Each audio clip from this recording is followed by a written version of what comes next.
All right, let's start out with a female invitation. This week on Kentucky Afield. It's a first for the show as we're taking advantage of a new opportunity and nighttime coyote hunting. All right, here we go. Next. If you're a bow hunter that enjoys projects, then you might love building a self bow. That'll be our first split. Then, This looked possible today. We'll see what happens. we're headed down to the river to see if anything is willing to bite. We got something. It's all next on Kentucky Afield. Kentucky Afield. Every week, Kentucky Afield brings you features on hunting and fishing across the state. That's my pup. I'm proud of him. Here he comes right there. Let's get ready. Get ready. Look at that. What a nice fish. Hey, we dug it up right there. We did. There he is. Ooh, a nice one too. Boy, he's healthy. What do we got? That was awesome. Got the first kill. Got one. Big smallmouth. Hey, nice. Double point. They're in there. There they go. Oh my gosh. Woo! Look at that joker. Look at that. Beautiful. Whoa, this is a good one. That's better than good, Chad. Hello, and welcome to Kentucky Afield. I'm your host, Chad Miles. Join us as we journey the Commonwealth in search of outdoor adventure. No matter where you live in the state of Kentucky, chances are you have coyotes very close by. And a good way to help control the population is by hunting them at night.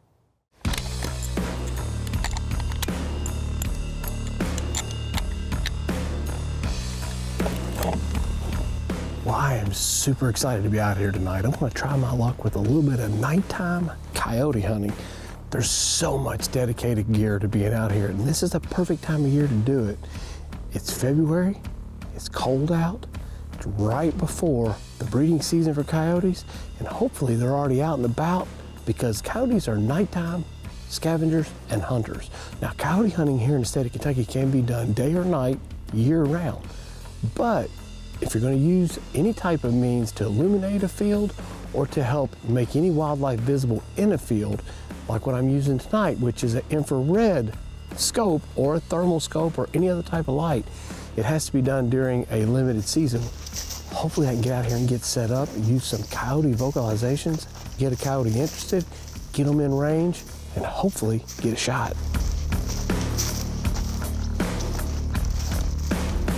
Looky there. Now, I don't know if a coyote is responsible for killing this deer, but it's obvious that a coyote has drugged this leg of this deer out here. I'll tell you what, I deer hunt this place quite a bit, so I have no love for the coyote.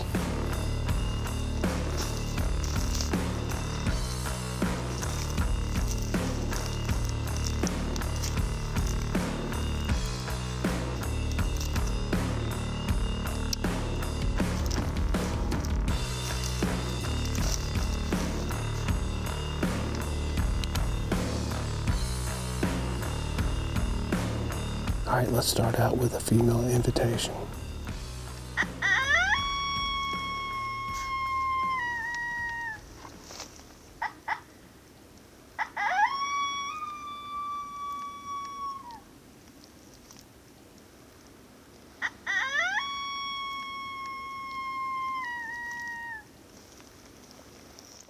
Chad, right there. There's one in the field. 1 o'clock. All right, here we go.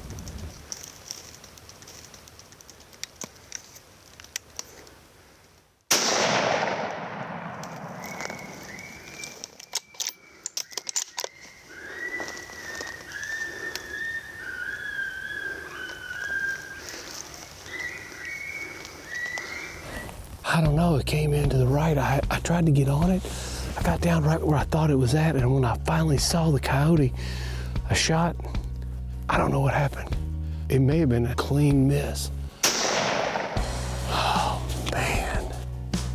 Well, I looked all over for that coyote, and I guess it missed. Good news is, it's early, and I got time for another set. This is a spot that I like, and it's mainly because of the way the field is crowned, where I can see all the way across the field. So I want to get the call set up, tuck back in these woods, get set up on the bipod, give it a try. All right, we're gonna start out here with a couple of female howls. Try to see if we got anything in the area.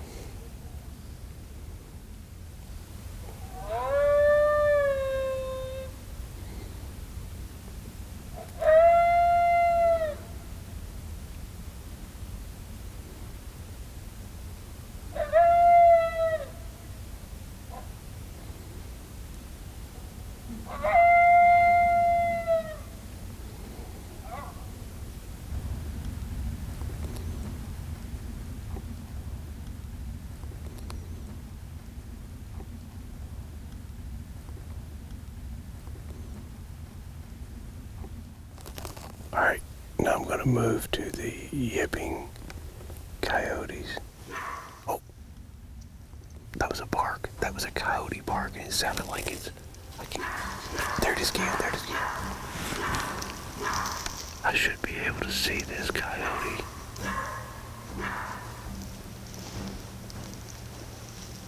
There he is, I got him. He's barking.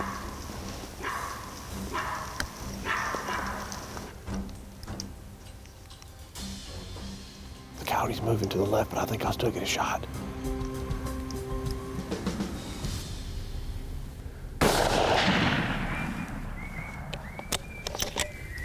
Oh man, I don't see the coyote. That's a little further than I was wanting to shoot tonight, but it barked as soon as I made a call. I wasn't expecting it to be so fast. I hope I got a coyote down. Let's go take a look.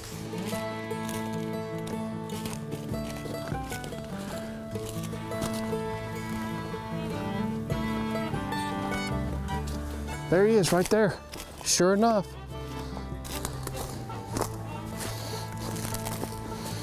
Oh my gosh. Well, I can tell you, this is not how I expected this to go down. You know, you might see a coyote one every 3 or 4 times you set up. This time, I came out and put the call out, put a female howl out there, and literally waited a minute, and before I even got to put my next call out, I heard a bark. This coyote was right on me. It was literally 200 yards away. And when that happened, I got an opportunity to see that thing actually barking on camera. I see it carrying on. Gave me enough time to get down, try to get a really good shot. Thank God I was on my bipod and my shooting sticks. I got down, I was on a knee, and was able to put this coyote down. And I'll be honest with you, until I walked through this field and saw this coyote, I wasn't sure I'd hit it. My first nighttime coyote with the new rifle season here in Kentucky. Now, it's been in for a couple of years. What a cool experience.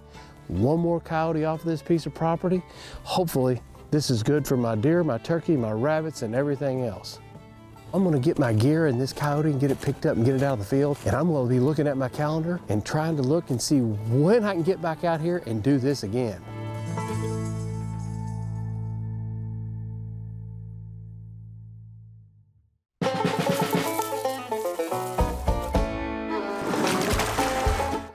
I'm here today with Mike Harden, who's the Assistant Director of the Fisheries Division. Mike, I know you love to fish. I love to fish, you know it. We've been together, I love it. There is a new app that anybody that's got a smartphone has access to it, and it's free, and it's called Fishboat KY. Right, Chad. You know, in partnership with the Kentucky Fish and Wildlife Foundation, who sponsored this app, we helped put together this Fishboat KY app to really help anglers. What it does, it pulls the information that we already have on our website or from our fishing guide, but it puts some hot links on the front page, mostly on where to fish. So if all the data and information that's collected on a yearly basis by our biologists, be it fishing forecast, places to fish, structures being put in the water, this is just a way to very quickly put it right at your fingertips. It's at your fingertips now. It has a list of all the lakes and all the species in each lake, and it rates them based on, as you said, the information that our biologists got the previous year. One of the hot links is just a fishing map and it'll have icons of all the fishing access sites on the state of Kentucky. And you can just click it and it'll pull up information on that lake or that water body or that access site. And also, the FINS map is on here, the FINS, the Fishing in the Neighborhoods program. Same thing, you can click on that and it'll tell you more about that lake. That's another thing to talk about. It has the stocking information on that. Length and size limits is all available at your fingertips as well. Absolutely. So if you're out and you are on a body of water and you're fishing for bass and you, all of a sudden, bam, I just caught a walleye, very quickly, bam, you can figure out, okay, while I'm on this body of water, what are the rules and regulations that pertain to walleye? It will also save a picture of your license. Absolutely, and that's one of the features I like best. It gives you the option to download your license. And so you can download it and it stores it on your phone offline. And when you pull that up, of course, you see your license with the QR code. And if for some reason you don't have your fishing license on you and you have it on your phone, you're in good shape. And it's available on Apple and Android. All your fishing forecasts, all of your information that you could potentially need to know on where to fish on that body of water, they're here. This information can tell you where to fish and hopefully help you be more successful. It's just another tool to try to help the fishermen out there. Yeah, well, I appreciate it. Hey, thanks, Chad. let's go check out and find us a place to Let's go do fishing. As a lifelong archer, I've been considering building a self bow for a long time. But the first step is finding the right piece of timber.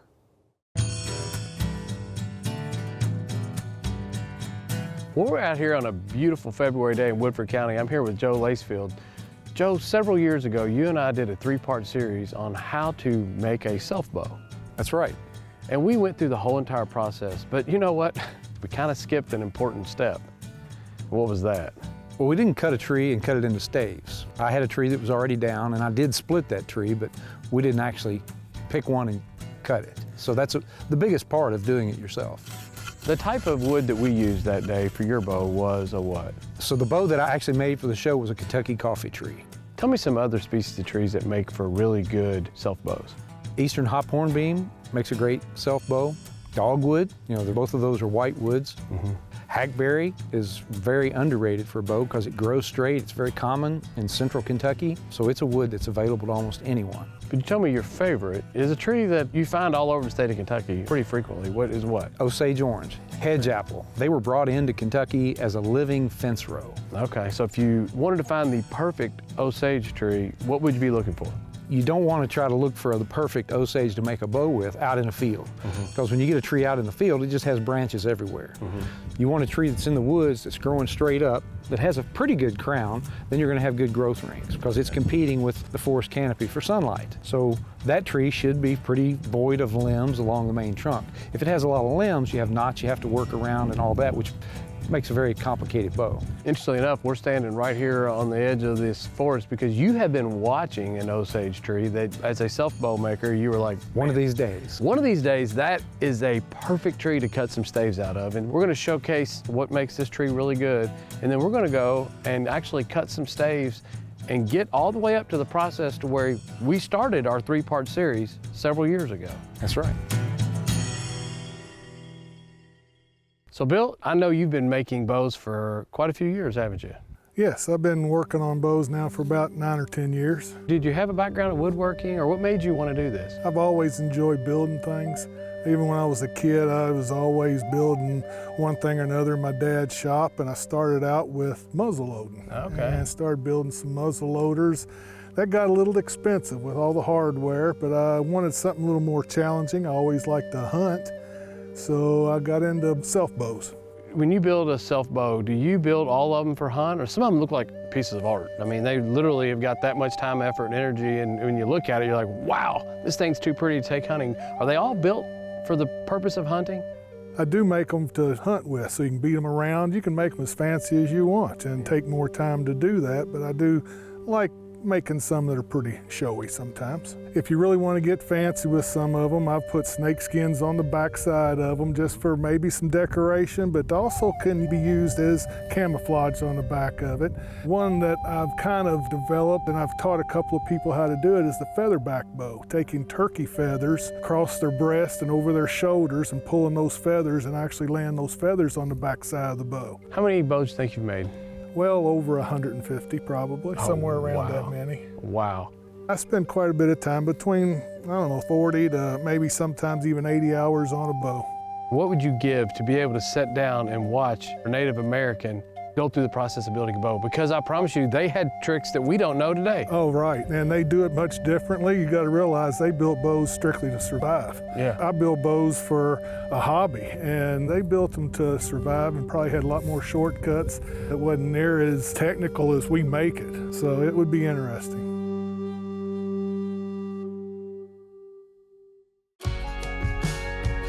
This is actually a bigger Osage right here. It is. You can get some bows out of this. You know, it has some branches, it has some knots, it has some wavy grain to it. This is better than average as far as you look at a quality of an Osage. This wood's really, really hard, but then you get a knot involved in it, and that's going to be much more difficult. Right. It's a really nice tree, but it's not the specimen that is. 5 or 6 years ago, you marked this tree and you told me, hey, this tree right here has got a lot of characteristics that you really, really like in a tree. It does. It has a really straight grain. You know, you're not seeing the grain pattern spiral around.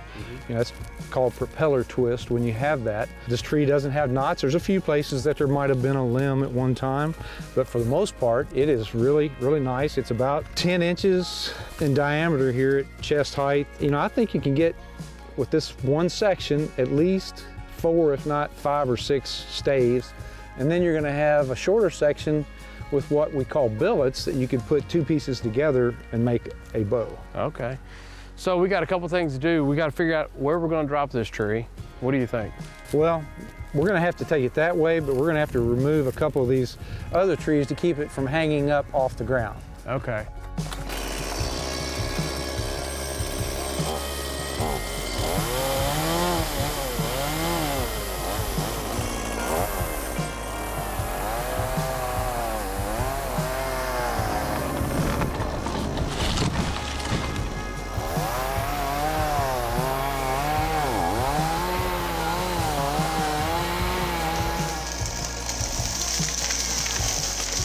Now we can get it.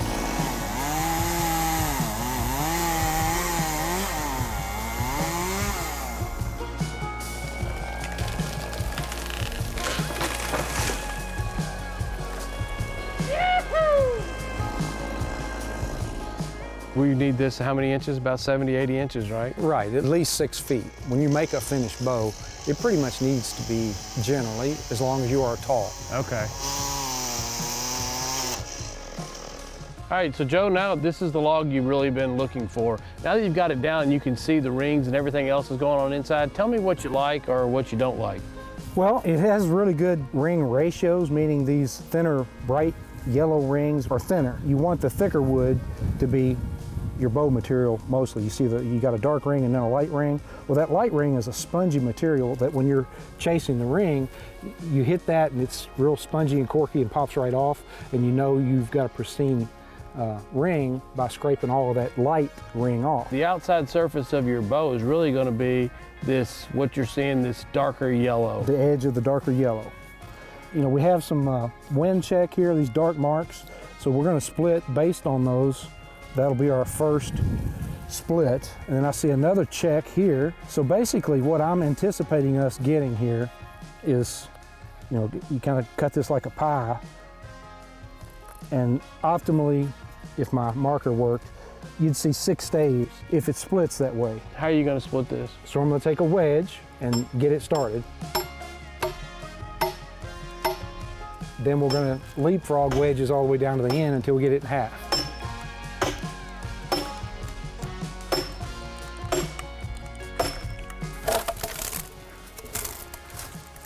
There you go.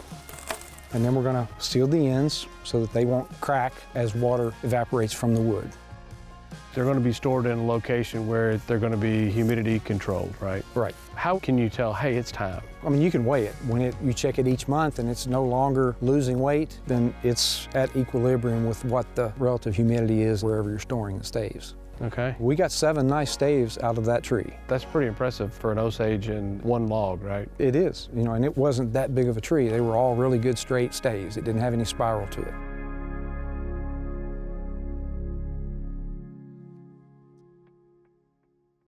Late winter is the perfect time to hit the river and fish below the dams in search of sauger.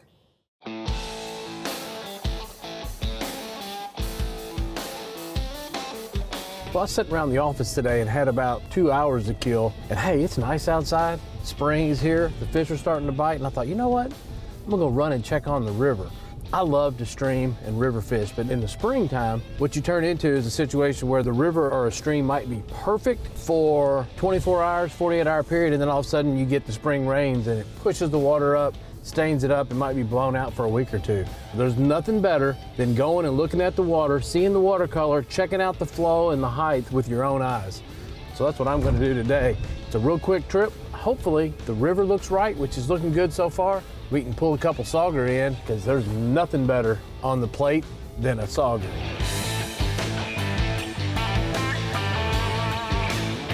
Well, my first thought is that the watercolor looks great. It's a little high, but when you get a lot of flow, you gotta go up in your weight to keep your bait on the very, very, very, very bottom. That's the one thing about Sauger fishing or sawguy fishing, that if you're fishing up in the water column, it's really hard to catch them. You need to be on the bottom. So I may have to go up and wait a little bit, keep this bait pegged to the bottom, but otherwise, this looks possible today. We'll see what happens. Well, I believe cast number 1 resulted in a hang up. I tell you what, when you get hung up like this, instead of jerking and snapping and popping, if you'll just grab your line and give a constant, steady tug, most of the times you'll get that lure back. This is a 3/8 ounce head and it has a fairly light wire hook. The reason I like that is because when you're fishing the river, you're going to get hung up constantly. So when this hook opens up and allows me to get my lure back, I can just pinch it back down and be right back in business without having to retie.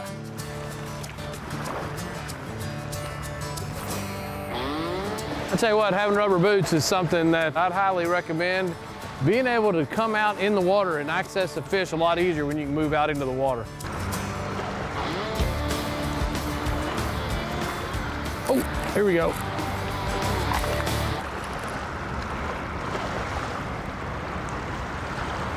It just broke. That's the thing about fishing down here. There's so many fish in this stream that's got teeth, and so who knows what that could have been.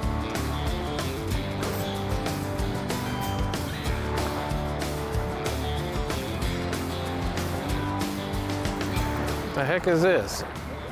It's not fighting like a fish. Oh, it's a stick.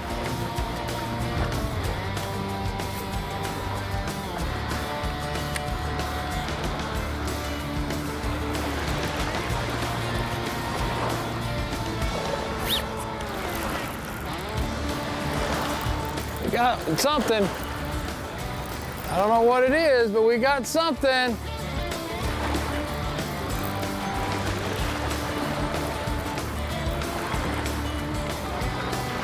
Looky there. That is a Sauger for sure. Look at the barring on that fish. Look how beautiful that fish is. It's a 14-inch size limit. We're gonna check this to see how close this is, because I'll tell you what, if this fish is over 14 inches, it doesn't get any better. This is some of the best tasting fish you'll ever eat in your entire life. Look how toothy they are. If you get your line in there, they can take that line and they can cut it too. This is a pretty healthy fish. Let's see how long this one is. Look at that, a little over 16 inches long. Plenty good size to keep, perfect meal, very nice.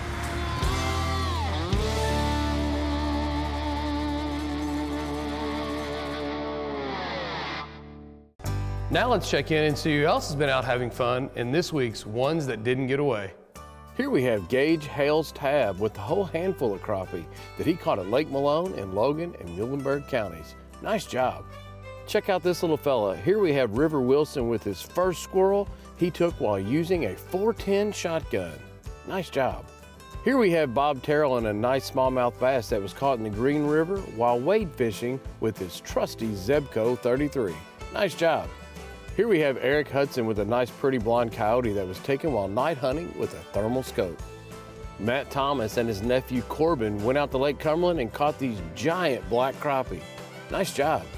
Nate Gies took this beautiful bull elk in Harlan County on a do-it-yourself public land hunt. Congratulations. Jared Owens took advantage of a nice day in March to hit Giz Creek Lake in search of crappie. Nice job. Caleb Richardson hit the woods in the late turkey season and he said birds were everywhere. Here we have Jeff Wells, Roy Spencer, and Jeff Bailey with 3 nice limits of crappie from Barren River Lake. Here we have Connor Jones with a nice crappie that he caught at a Nelson County farm pond. Here we have Eli with his first walleye, a 23-inch beauty. Congratulations. Bubba Cannon caught this nice largemouth bass from Logan County late February on a curly-tailed grub. Nice job. Spring turkey season is right around the corner, and if you plan on taking a youth, you only have a couple weeks left to get out and pattern that shotgun. And remember, hunting and fishing on private property is a privilege. Always ask permission and thank the landowner. Until next week, I'm your host, Chad Miles, and I hope to see you in the woods or on the water.